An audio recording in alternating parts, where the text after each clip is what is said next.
akong So, attorney, di ba dati nagka-issue kayo ni Bea Binene? Kumusta na?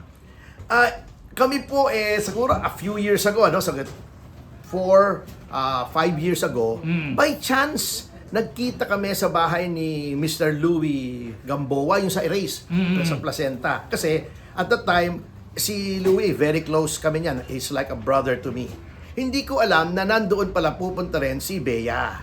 Medyo dramatic pa nga yung eksena, natatawa ko eh. Hindi naman sinasabi sa akin itong lokong si Louie.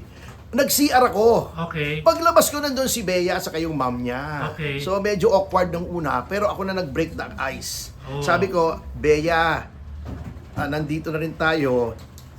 Kung ako na ang magpapaumanhin, sabi ko sa kanya, kung may nagawa ako sa yung masama, I am very sorry.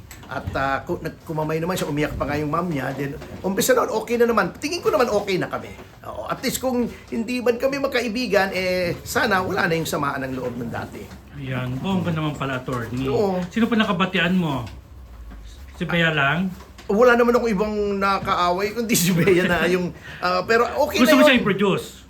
Oo, kung gusto. Tama-tama, nasa Viva siya. Kaibigan naman natin si Boss Vic, di ba? Oo. Ayan. Thank you, attorney. Yes, you're